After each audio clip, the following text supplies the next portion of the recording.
కర్ణుడి యొక్క రథచక్రం భూమిలో దిగబడిపోవడం మొదలుపెట్టింది. అవతల సరిగ్గా నిలబడడానికి లేదు. భార్గవాస్త్రమా జ్ఞాపకానికి రావట్లేదు. అర్జునుడా బాణ పరంపర కురిపించేస్తున్నాడు. రథమా కదలదు. ధనస్సా విరిచేశాడు. అయినా ఇంకొక ధనస్సుని బాణాన్ని తీసుకుని యుద్ధం చేశాడు. ఎంత గొప్ప యుద్ధం చేశాడంటే గాంధీవం యొక్క అల్లెతాడు కట్టే ముడి విడిపోయేటట్టుగా కొట్టాడు. మళ్లీ ముడిని సరి చేసుకుని అర్జునుడు యుద్ధం చేశాడు. అర్జున, నువ్వు రథం మీద ఉన్నావు, నేను భూమి మీద ఉన్నాను. నా రథచక్రం కుంగిపోయింది. నేను ఇప్పుడు బాణములు వెయ్యలేని స్థితిలో ఉన్నాను.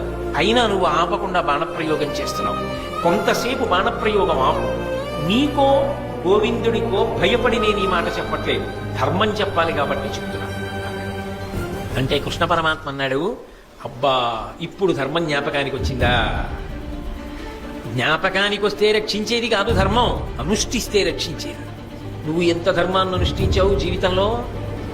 పాండవులను తక్కువ చేసి మాట్లాడినప్పుడు ఈ ధర్మం జ్ఞాపకానికి రాలా? ద్రౌపదీదేవిని అవమానించినప్పుడు ఈ ధర్మం జ్ఞాపకానికి రాలా? అదే పనిగా అర్జునుడిని చిన్నతనం చేసి మాట్లాడినప్పుడు ఈ ధర్మం జ్ఞాపకానికి రాలా? నువ్వు పాటించనిది ధర్మం.